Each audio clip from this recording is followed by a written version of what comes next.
Hello दोस्तों, मैं हूं दिनेश केवोरा। न्यूज़ टाइम पर आपका स्वागत है। स्पोर्ट्स राउंड अप यानी कि क्रिकेट की बात करेंगे हमारे क्रिकेट के एक्सपर्ट श्री महेश कुट्टी जी के साथ। बहुत दिनों बाद मुलाकात हो रही है, लेकिन हो रही है। महेश जी, स्वागत है आपका। धन्यवाद। नमस्ते जी, नमस्ते। कैसे हैं आप? देखिए, इंडिया का परफॉर्मेंस के बाद तो कोई खास अच्छा तो नहीं हूँ, लेकिन ठीक है। इंडिया का परफॉर्मेंस तो अच्छा नहीं रहा, बहुत लोगों के दिल टूट गए, पर क्या कर सकते हैं। आ, एक तो बात करेंगे इंडिया की जो डिसमल परफॉर्मेंस थी, दूसरी राहुल द्रविड़ आए हैं, और तीसरा अभी वर्ल्ड कप के कुछ मैचेस बाकी हैं, सेमीफाइनल फाइनल, तो उस पर 2 मिनट बात करेंगे। भारत की इतनी बुरी हालत हुई कैसे सर? इसके ऊपर पहले आपकी टिप्पणी। देखिए, जो हार हुआ इंडिया का, प्रॉब्लम ये था कि हम तो हारे तो ठीक है, क्योंकि खेल में तो कोई जीतता है कोई हारता है, लेकिन जो जो तरीके से हम हारे, 10 विकेट डिफीट, 8 विकेट डिफीट, वो काफी निराशा हुआ था हम सभी फैंस को। अगर आप देखोगे तो लोगों को इसीलिए बुरा लगा। अगर हम क्लोज मैच होता था, लास्ट ओवर तक चली गई होती तो ठीक था। ये तो हम 5-5 6-6 ओवर रख के हम अगर हारते, तो इसका मतलब हमारा जो कॉम्पिटिटिवनेस ही नहीं था। It looked like that we were not competing at all. We just participated. हम ग्राउंड में गए, हमारा जो भी खेलना खेला, कोई ऐसा एग्रेशन नहीं दिखा। मुझे ऐसा लग रहा था कि हमारे 11 प्लेयर्स वहां पे माइंड नहीं थे। उनका बॉडी वहां पे था, लेकिन माइंड नहीं था, और इसी वजह से हम हारे। लेकिन काफी लोगों ने काफी अलग अलग रीजंस भी बताया है। किसी ने बोला है कि जो gap between the IPL and the World Cup was so short that the Indian players were very tired. ठीक है, प्रोफेशनल्स है, पता तो पहले से ही था कि क्या होने वाला है। हम टूर्नामेंट के पहले तो सब बोल रहे थे कि बहुत अच्छा हुआ, क्योंकि हम एक्लेमेटाइज हो चुका था दुबई में, तो वो एक एडवांटेज के तरीके से देख रहे थे। लेकिन जब तक वर्ल्ड कप से बाहर हो गए, तो सब लोग बोलने लगा कि हमारे प्लेयर्स थक गए। फिर हमारा जो टीम कॉम्पोजिशन है, उसके ऊपर भी काफ़ी उंगलियां उठी, क्योंकि हमको लग रहा था कि कई प्लेयर्स को लेना चाहिए था, किसी को नहीं लेना चाहिए था। तो अगर आप देखोगे तो ओवरऑल अगर देखोगे तो there are various reasons for India dismal performance. So it's very difficult कि किस वजह से इंडिया हारा। अगर आप मुझे पूछेगा कि एक रीजन बताने के लिए, वो बहुत मुश्किल होगा। बिल्कुल आपने सही कहा, परफॉर्मेंस तो डिसमल थी ही, और ऐसा लगा कि जैसे टीम में कहीं ना कहीं कुछ रिफ्ट है। एक तो टायर्ड बॉडीज थी, आपने सही कहा, माइंड नहीं थे उनके वहां पर। गैप बहुत कम था। टीम का सिलेक्शन थोड़ा सा फ्लॉड था। हार्दिक पांड्या इंजर्ड था। बहुत सारी चीजें ऐसी थी जो इंडिया के फेवर में थी नहीं एक्चुअली इस टूर्नामेंट के अंदर।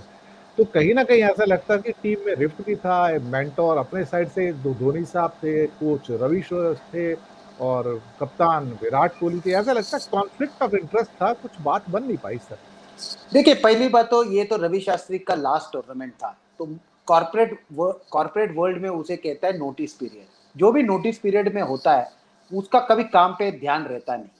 सेम थिंग, विराट कोहली तो कम से कम बोला कि मैं कैप्टनसी नहीं करूंगा, तो उनको ऐसा प्लेयर तो आगे खेलना है। लेकिन रवि शास्त्री और उनके बाकी जो सपोर्ट स्टाफ है, उनके सबके नोटिस पीरियड चल रहा था। उनको पता था कि वर्ल्ड कप के बाद तो वो कंटिन्यू नहीं करने वाले थे।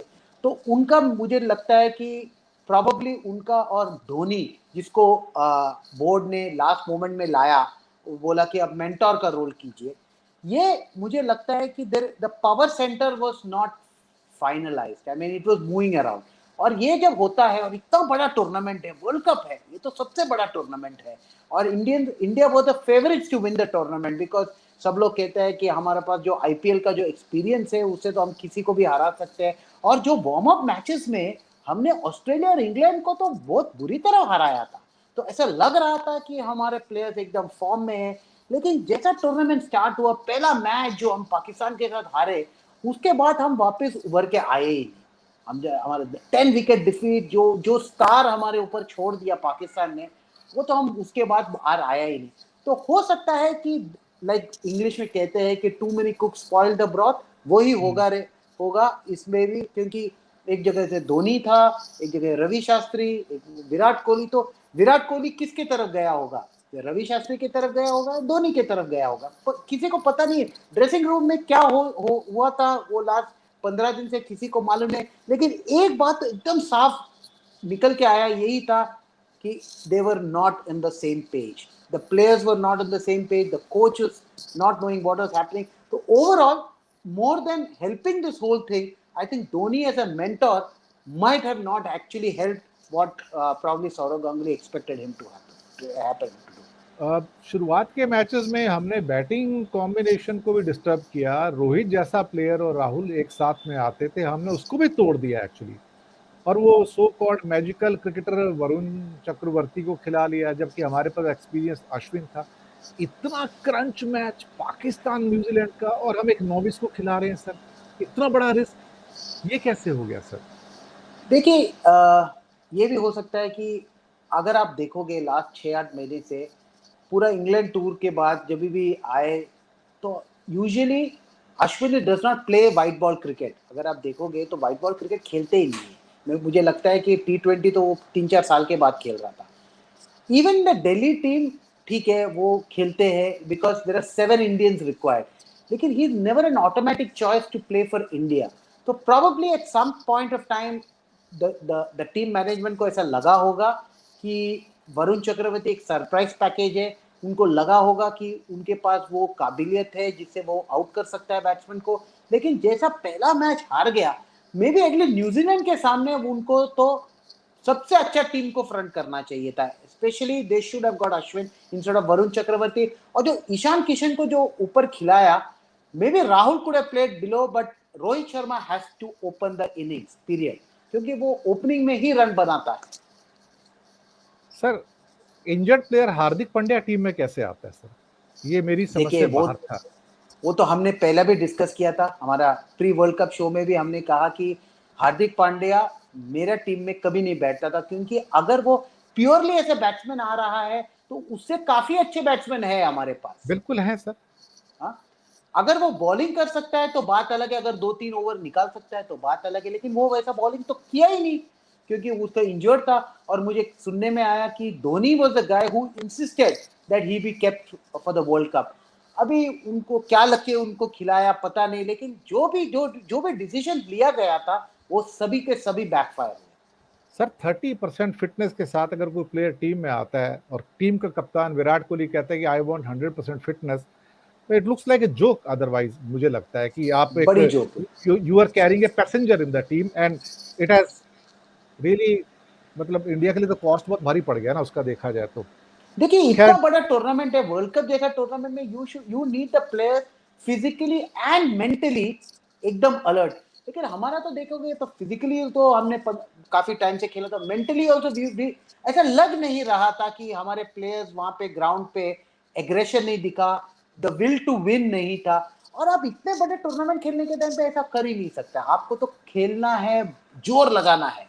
लेकिन पता नहीं वो टीम जो हमें पता है कि जो ऑस्ट्रेलिया को ऑस्ट्रेलिया में हराया, इंग्लैंड को इंग्लैंड में हराया, वो टीम इधर आके क्या हो गया मुझे पता ही नहीं क्या हुआ। रवि शास्त्री बोलते हैं 6 महीने से बाय बॉल में क्या कर सकते हैं, गावस्कर बोलता है कुछ नहीं किया इन्होंने, अपना आईपीएल बड़ा हो गया। और कपिल देव तो सुना बहुत गुस्से में है कि आपने तो फ्रेंचाइजी के लिए देश को ही त्याग दिया, देश को ही सैक्रिफाइस कर दिया। तो फ्रेंचाइजी बड़ा या कंट्री, पैसा बड़ा या देश, ये प्रश्न तो निकल कर आता है ना सर अल्टीमेटली। ये तो सभी लोग पूछेंगे, आपकी प्रेफरेंस क्या है अल्टीमेटली, कि देश बड़ा है, वर्ल्ड कप बड़ा है या आईपीएल बड़ा है? ये तो यहाँ पे तो उन्होंने प्रूव कर दिया कि आईपीएल बड़ा है, देश बड़ा नहीं है, कंट्री सेकेंडरी।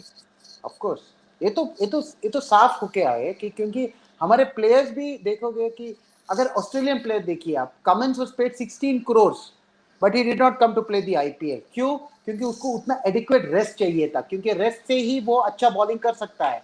तो उन्होंने वो हिसाब से वो रेस्ट किया, फ्रेश होके आया और उन्होंने विकेट निकालने शुरू किए। तो that was very important. Buttler England का ओपनिंग बैट्समैन, वो तो राजस्थान रॉयल्स का टीम में था, लेकिन वो आया नहीं खेलने को, क्योंकि उनको साफ मालूम था कि पैसा छोड़ दो, हमको तो वर्ल्ड कप जीतना है। तो लाइक आपने बराबर कहा, प्रेफरेंस, यहाँ पे प्रेफरेंस का बात है। Is it that we are preferring to play IPL and not for the country? That's a question सभी लोग पूछेंगे। बिल्कुल, सवाल तो उठेंगे और सवाल उठने भी चाहिए, और क्यों नहीं उठने चाहिए। Ultimately if we are so passionate people, so passionate country, we will raise the question. When we can laud you, we can appreciate you, we can honor you, we have the right to question you also. Absolutely. तो दूसरी बात आती है कि भारतीय team में बदलाव होने जा रहा है। राहुल द्रविड़ आ रहे हैं, द वॉल, 13,500 से ज्यादा test run, 36 centuries, 164 test matches, 344 one day matches, 10,000 से ज्यादा वनडे रन। इतना बड़ा एक्सपीरियंस लेके मिस्टर वॉल आ रहे हैं भारतीय टीम के नए कर्णधार बन के, नए मैनेजर बन के। सर, क्या उम्मीद की जाए? उम्मीद तो सबको होगा कि उनके पास ना कि आपने जो जो फिगर्स बताए as a player, but as a coach also he has been successful. उन्होंने अंडर 19 वर्ल्ड कप जीत के लाया है इंडिया के लिए, और उनको जो रिस्पेक्ट मिलता है यंग प्लेयर्स से वो बहुत ज़्यादा है। आपने बराबर कहा कि at 13,000 odd run he is second to only Tendulkar. अगर आप देखोगे in terms of experience, in terms of knowledge, I mean he is the best that we could have got. और उनको बहुत सालों से लगा था पीछे बोर्ड के आप बन जाओ कोच, लेकिन उन्होंने कहा नहीं, मुझे अंडर 19 टीम, इंडिया ए टीम के साथ ही खेलना है और उनको ही आगे करना है करके। अभी जब भी इंडिया टीम इंग्लैंड में खेला तो हमारा एक ए टीम गया था श्रीलंका में खेलने के लिए। फाइनली हमारे पास तो प्लेयर्स नहीं था क्योंकि वो वहां पे कोविड होगा, 5-6 प्लेयर बाहर बैठे, लेकिन जितना मैचेस राहुल द्रविड़ के पास अच्छा पूरा टीम था, उन्होंने बहुत अच्छा प्रदर्शन करके जिता के दिया। देखिए श्रीलंका जैसे टीम को हमारा सेकंड स्ट्रिंग जाके जीतता है, तो मतलब देखिए उनका जो मोटिवेशन जो है, मुझे तो लगता है कि कहीं से तो कहीं हमने मोटिवेशन नहीं हुआ था ये वर्ल्ड कप खेलने के समय।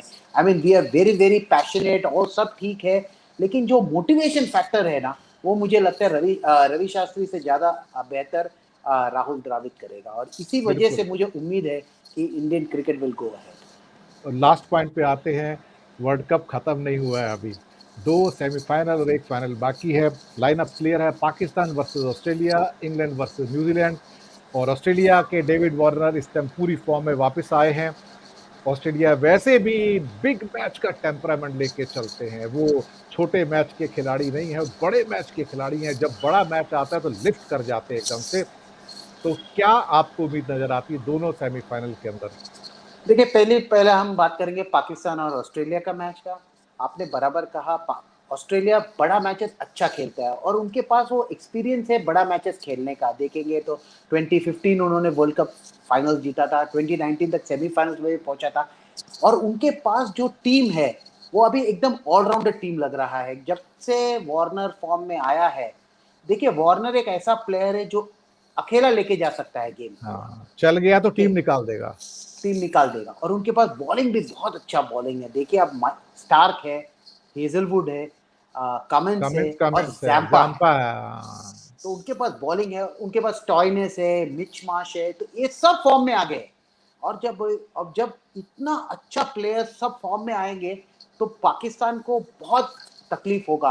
और ये लॉ ऑफ एवरेजेस देखेगा तो पाकिस्तान का टाइम है कि उनका किधर तो एक बैड परफॉर्मेंस आने का चांस है। इसीलिए बहुत लोग कहते हैं कि जो भी बैड परफॉर्मेंस है वो लीग स्टेज में आके चला गया तो अच्छा होगा, क्योंकि जो क्रंच मैच है, जो नॉकआउट मैच है, वो समय आपके पास वो लॉ ऑफ एवरेजेस आपके तरफ होना चाहिए, क्योंकि कहीं ना कहीं तो हम टॉस भी हार सकते हैं। देखिए अगर पाकिस्तान टॉस हार गया और उनको पहला बैटिंग करना पड़ा, तो आप उनके जो प्रेशर होगा, क्योंकि अभी तक पाकिस्तान एकदम फियरलेस क्रिकेट खेला, क्योंकि पहला मैच उन्होंने इंडिया को हराने के बाद उनका जो कॉन्फिडेंस लेवल है वो बहुत ऊपर है। लेकिन अचानक एक बड़ा मैच में अगर उनको पहला स्कोर सेट करना पड़ा, वो कैसा रिएक्ट करेगा ये मुझे देखना है।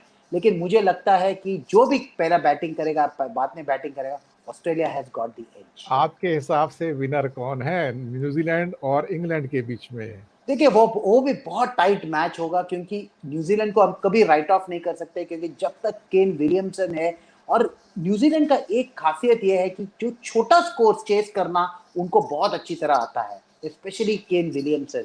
एक 140 150 वाला स्कोर, केन विलियमसन वो दिन अफगानिस्तान के सामने कितना बढ़िया खेला उन्होंने।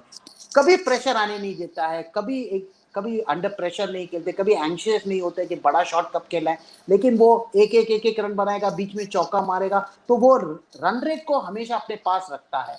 तो वो मैच बहुत टाइट होगा। और एक प्रॉब्लम इंग्लैंड को यही है कि जेसन रॉय इंजर्ड है, और जेसन रॉय बहुत इंपैक्ट प्लेयर है, तो उनका एब्सेंस फील होगा। लेकिन मुझे लगता है कि England might just scrape through in that second semi-final. Do I you think expect it England will be versus the Australia? England versus Australia is what I think would be the final. चलिए उम्मीद करेंगे बहुत जल्दी world cup पूरा होगा तो फिर episode करेंगे कि अल्टीमेटली कौन विनर हुआ, किस लिए हुआ। और वैसे तो अगले साल फिर वर्ल्ड कप है, देखा जाए तो 2022 के अंदर है और 2023 में 50 ओवर वाला वर्ल्ड कप भी है। Correct. तो दोस्तों इन्हीं शब्दों के साथ हम लेंगे आपसे आज्ञा और महेश कुटी जी का करेंगे शुक्रिया अदा कि उन्होंने कीमती समय निकाला, हमारे शो में आए, हमारे दर्शकों के सामने हिंदुस्तान की परफॉर्मेंस के बारे में बताया। तो दोस्तों मिलते हैं बहुत जल्दी नए मुद्दे के साथ, नए मेहमान के साथ, न्यूज़ टाइम के ऊपर ही। जाइएगा नहीं कहीं भी। शुक्रिया आप सबका।